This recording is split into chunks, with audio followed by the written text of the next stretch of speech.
What's going on, everybody? We are back for another Inside the Strategy session. And I wanted to do this one because I heard something, not alarming, but I heard something from an advisor last week, a prospect that we were talking to, that I just didn't really understand. So essentially, I was having this conversation with an advisor, and we were talking about the platform and Seven Group, etc. And he had mentioned that someone had pitched him a LinkedIn training program. And I was like, that's great. That's awesome. Essentially, it's like a masterclass of sorts. And he told me that it was $8,000. And I think that took me by surprise. But what I wanted to do because of that is just create a free masterclass, because why not? Create a free training on how to leverage LinkedIn effectively for your personal profile. So all advisors can watch it, get some content out of it, get some value out of it. And hopefully it helps. And hopefully it helps build your practice and connect more with prospects and engage and build your network. But what I'm going to do is I'm going to run you through a quick deck similar to previous Inside the Strategies, and then just start to get into the weeds on why you should be using Sales Navigator, on why you should be using LinkedIn for your practice, no matter your target audience, unless you're going after a retired community. Happy to chat with anybody offline. But really what I wanted to do was lay out the blueprint of what you should be doing on LinkedIn, why you should be doing it, etc. So from that standpoint, getting to a place where leveraging LinkedIn to grow your practice. And when you think about LinkedIn, investors are living there, right? They're living there. We're all spending our time so much together digitally. There's over 530 million members worldwide, and over half of those members are using the platform regularly. So it's a huge audience, and also too, the organic reach on LinkedIn is an incredible place to live right now, just from a posting and engagement perspective. 40 million of the users on LinkedIn fit into this mass affluent category. So what you can imagine is that that's not even affluent, that's mass affluent. So there are people that are have assets, that are wealthy, that are living on this platform on a regular basis. And the other stat, just to drive home here, is that behind Google, it's the number 2 channel investors go to when they're searching information about their advisor. So LinkedIn is a great platform. People are looking you up. You can find new prospects on it. We always have our advisors build some type of LinkedIn strategy out, whether it's their main focus channel or not. But it can be a great platform to connect with a current niche or a current target audience that you're going after.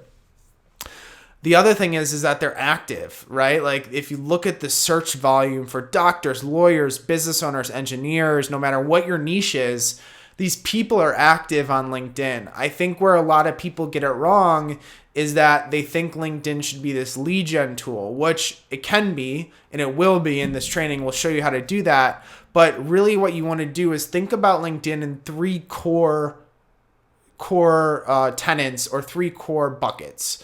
It's a network builder and a brand builder for your practice. It's a lead researcher, so really getting to a place where you can do due diligence on prospects you may be meeting with.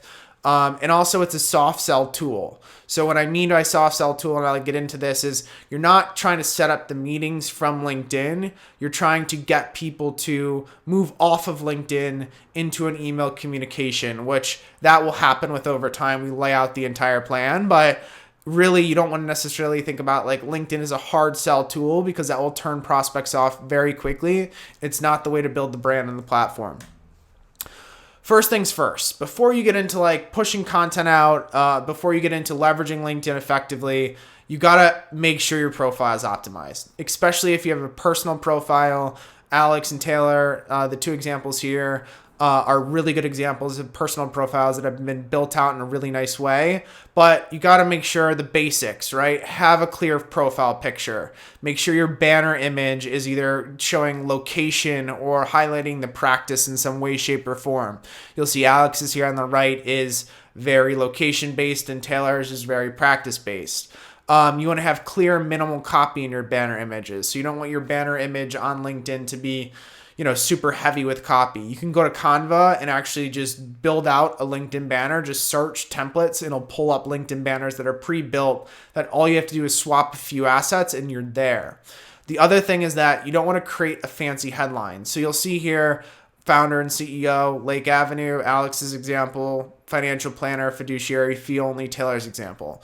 You don't need a robust headline that's 3 paragraphs long about how you're going to help people retire quicker, or how you're going to help people lower their taxes, or whatever the case may be. Just have a clear and concise profile, so as you're connecting with people, they start to create that brand in their mind of the type of advisor you are, and also to who you are, right? When they start to see your content and start to associate that with you being a financial advisor. So just a very clear, simple headline.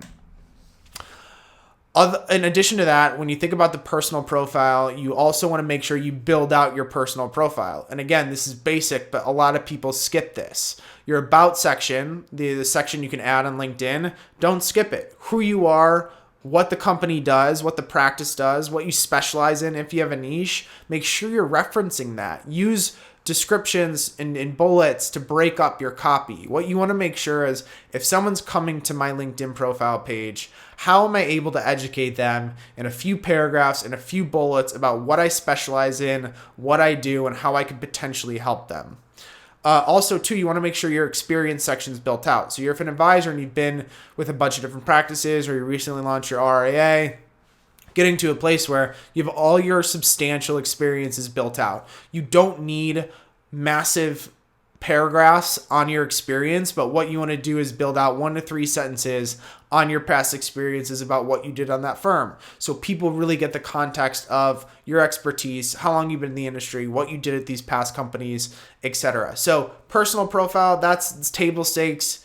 Get it organized, get it structured appropriately. We have some great assets in the7group.com, where you can check them out. I'll link to them in the YouTube for you to take a look at. So after you've done that and you're saying, okay, I have my content strategy, I need to think about LinkedIn, I need to think about expanding my network. 3 things to think about. 1, more connections equals more prospective clients. So LinkedIn is a connection game. If you're not building your connections on a regular basis with your target ideal customer profile, your ICP, then you're going to be missing the boat as it relates to expanding your network. You have to be consistently engaging, finding new connection requests, sending connection requests, and I'll show you exactly how to do that. It's an opportunity to add more value to people. So within that target ICP, how are you adding value to their life, to their information, to their financial picture? And also, too, it's the network effect. So we've covered this on our podcast before, but essentially, once you start to get engagement on LinkedIn, that only increases momentum in terms of building your network. If I like one of your pieces of content, my first degree connections will see it. The next person's first degree connections will see it. So LinkedIn allows you to have this network effect in a big way. And it's the best platform for that right now across the board. What you want to do on LinkedIn is a few things. 1, define your ICP, build your network of ideal targets, and we'll get into what this looks like, and then start to go deeper with those selected targets. So this is kind of the plan as it relates to identify, build, and go deeper. Identify, build, and go deeper. So when we think about the brick by brick approach, this is something we communicate with advisors. We train advisors on how to do this.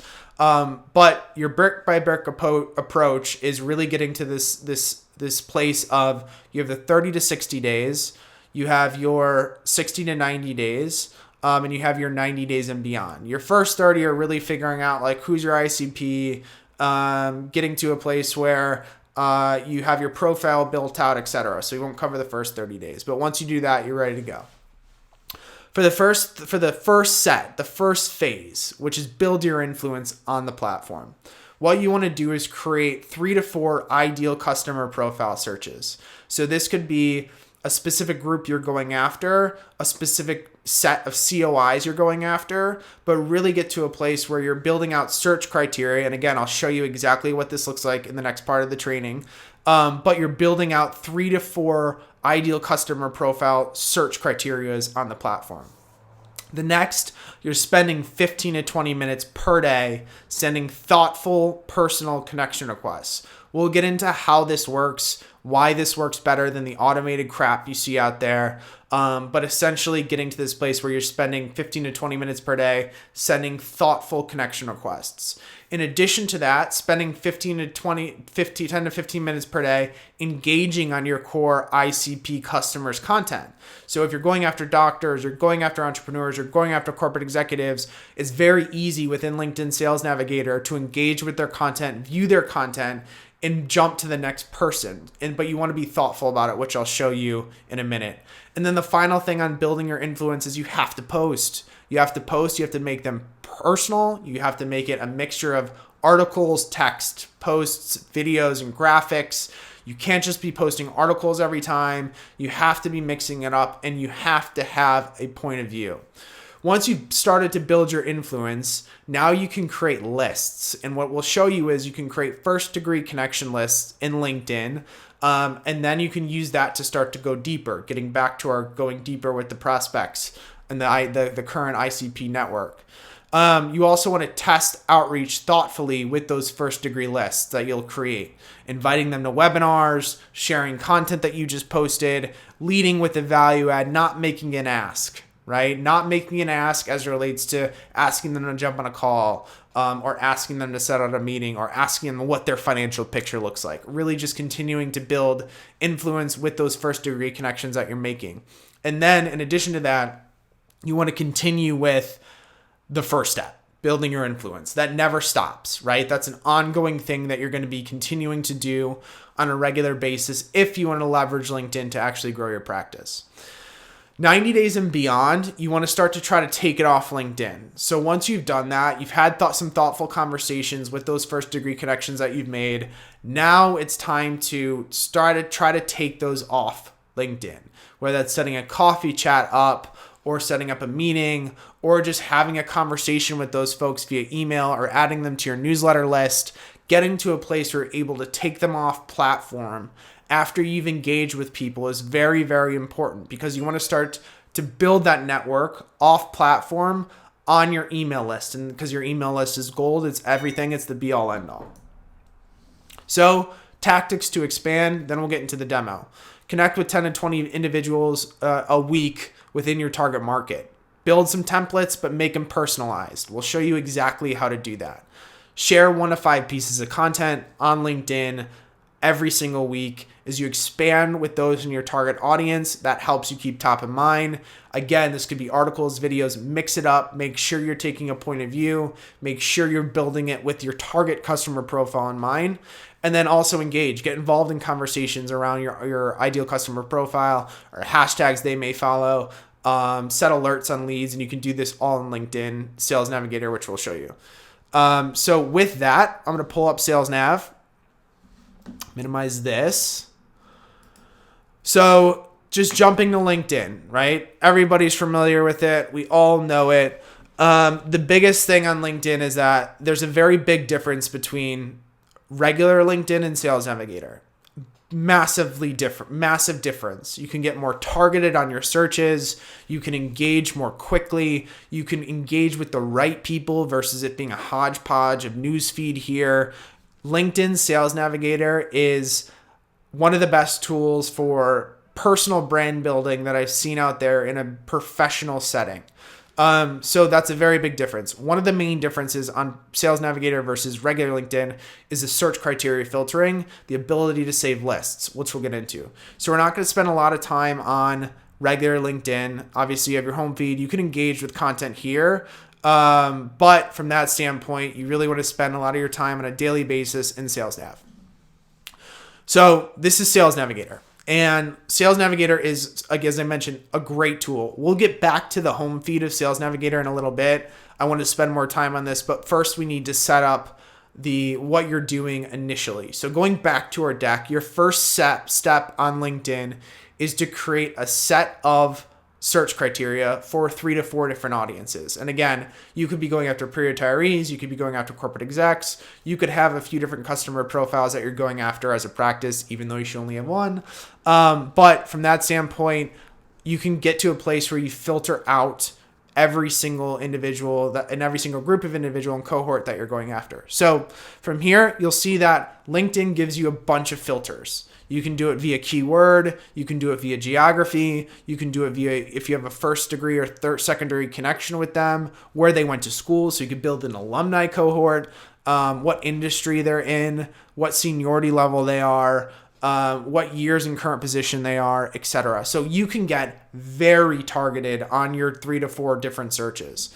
Once you do that, so I'll just show you, I'll do engineers as the example. So we'll do software engineers and just regular engineers. And we'll do in the San Francisco area, because that's a good volume search. So we'll just keep it simple for now, but I could add a bunch of other filters on this. I could keep them senior. I could keep them partner level. I could keep them. So if I do senior, I'd limit it to 110K. We'll get into why it doesn't matter on the search volume in a minute. So once I do that, I figure out, say this is one search criteria for one cohort. So you want to create 3 to 4 different ones that you can come back to on a consistent basis. Once you've created that first, or those few search criterias, you can save this search. So if I save this search, I'm not going to, I'll show you my searches in a minute, but if I save this search, I now can just always go back to that cohort. And people are they're constantly changing jobs, constantly changing their title. So this is always getting updated. Now, if you're going too niche and you're not seeing a lot of new volume come out of that, you may want to broaden it a little bit, but make sure you saved your search once you identify an initial individual or set of individuals within your LinkedIn profile or within your LinkedIn customer profile. So you'll see here on the save search, it has all these. I can add more filters to it, but essentially this gives you 4 tabs across the top, right? Total results, 110,000. That's a ton of people. The biggest thing here is that you want to focus on 2 core tabs here. People who've changed jobs in the past 90 days and people who've posted on LinkedIn in the past 30 days. These 2 tabs are gold in where you want to start to spend your connection request time on LinkedIn across the board. So first, change jobs. These are people who change jobs, right? Money's potentially in motion there. So building your network with people who just changed jobs is an important factor. So you could send connection requests to these folks on a regular basis. What I'll show you is how to actually send those connection requests in a minute. Where we're going to spend most of our time is on this tab. I love posted in the past 30 days because it gets to a place where basically you know that they're active on LinkedIn, right? There's a ton of dead accounts on the platform, a ton of people who signed up, never ended up finished or doing anything on it. But for 4,500 people, I know they're active on the platform. I know that they're spending their time posting content. I know that they've been active in some way, shape, or form. So once you select your tab and you see that it's a long list, right? There's 4,500 people. And remember, you're spending 10 to 15 minutes a day sending these connection requests to people in a thoughtful manner. So you'll get a lot of feedback where you can just automate it or not, whatever the case may be, but we don't recommend that. So from here, say I want to go after Rodrigo here. So Rodrigo is a second degree connection. There's a few things. So one, I can send a connection request to Rodrigo right away. And I can just include no personal information. I can just shoot off the connection request cold. I can also save Rodrigo as a lead, which we'll get into. You always want to make sure you have this box checked, no matter what. I will show you why in a minute. The bigger thing that we recommend is the reason why we only recommend sending 10 to 15 connection requests a day is because it's not a volume game, it's a quality game. So what we usually recommend is that you jump to Rodrigo, you view their profile, and now I can see Rodrigo's entire experience, right? So from that standpoint, I can view the content that he's posted, the degree connections that we have in common, his whole background, and where I like to focus is his or her recent activity on the platform. So what I can do is I can just click a piece and I see that he posted an article from Mosaic. Now I can go check out Mosaic and what they do. All of this in terms of the research I'm doing on Rodrigo takes all of 2 seconds, right? It takes maybe 30 seconds to understand what Mosaic does, to read the article, to get that context as it relates to what the individual you're sending that connection request does. Once I've done that research for 30 seconds or a minute, maybe I'll jump to his Twitter, check out his Twitter. I can now send the connection request from here, right? And when I go to send the connection request, I can now add a personal note. This is not an automated note, right? You may have a core template, but now I can tweak it to be specific to Rodrigo, his background, a shared degree connection that we had, or where he went to school. And now you're sending a personalized note to Rodrigo or whoever you're connecting with that personal flavor on it, which will increase your acceptance rate on the platform. We don't recommend doing templatized outreach messages. You're better off just sending the invitation cold versus including a templatized structure. So either create a template and then personalize it for each person you're going after, or just send cold invite connection requests. Don't send your personal, just don't send a templatized approach to 50 different people. It will get old very quick, and you'll see your connection drop because you see it as it relates to popping up in the message. You'll see your acceptance rate a lot lower than higher. So from that standpoint, I have Rodrigo. I've sent the connection request. And I can go back to my same filter, my same search I just did, right? And I'm working through that every day. I'm working through people who've posted on LinkedIn. I like to reference content they've posted recently. And you're building those connection requests every day. You'll notice that when I sent that connection request to Rodrigo, it saved him as a lead. So and I'll show you what this looks like. But basically, I'll be able to now get alerted whenever Rodrigo posts content. I now get alerted that Rodrigo is posting content on LinkedIn, and I can engage with that content. Remember, we're building our influence on the platform. So you want to create 3 to 4 different cohorts around these individuals. You'll see all my saved searches. So obviously we're going after advisors. So I have 2 saved searches on the platform, and that's it. I have advisors who are my first degree connections, and I have advisors who are smaller to medium-sized advisors in my second and third degree connections. And you can see that they produce 3,800 new results for this since the last time I checked, right? So from that standpoint, this audience is always growing. And from that standpoint, I can just jump right back into the search. It pre-populates everything. And I just can go right back to sending my invite requests, right? Taking a look at their profile, adding that personal flavor, things like that, to where you're able to build out this network of influence with your target customer profiles around these saved searches that you're creating. In addition to that, once you've created these first degree connections, what you can do, and this gets into the 30 to 60, is start to create lists. Lists, think of it like your second CRM, right? So if I wanted to get to, and I'll go back to my saved searches. So if I want to get to a list of all financial advisors that I'm first degree connected with, I can now create that first degree connection list. This is just by filtering the relationship. And now I can filter to everybody who's accepted my connection request over the past X days, and really get to a place where I can start to save those folks to a list. So you can jump to your lead list here, and you can build out new lists. So if you want to go build out a new list description, and then you get into create and how to add those. But you'll see that I've created a first degree connection list for all financial advisors. So these are all financial advisors that that I've connected with on the first degree level. You have to continue to add people to the list. So basically, I jump back to this for FA's first degree connection search. And then I select all, I save it to the list, I add it to the first degree connection list, and anybody who hasn't been added to that list, they get added. So that just went from 413 to 418. So if I go to my first degree connection list, now I have a list of people that are in my target ICP that I'm first degree connected with, that I can continue to build relationships with, right? I can view their profile, I can engage on content, I can invite them to things. What you don't want to do is, once you create this first degree connection list, as you're building your network in that target ICP, you don't want to just start to reach out to these people and invite them to coffee or pitch your services, right? It goes into that soft sell. So the best thing to do is to look at date added. So if you've had date added, and remember, you're pairing this with content you're posting on the platform. So they're seeing your content. It's relevant to them because you're building your content with everybody in mind. And from that standpoint, they've been seeing your content for a while. So from that perspective, what I like to do is filter via date added.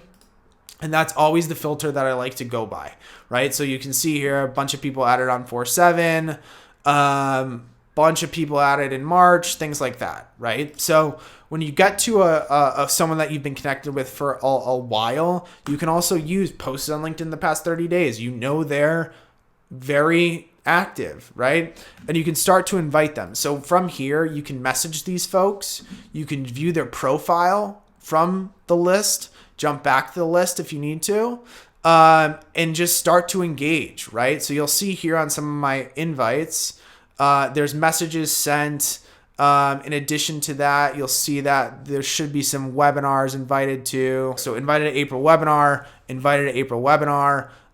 So from that standpoint, once in these lists for those people and you sort by date that you've added, you can now see the notes as it relates to what you've invited them to, and it acts as a mini CRM. So you can see that I've invited Roy to a webinar.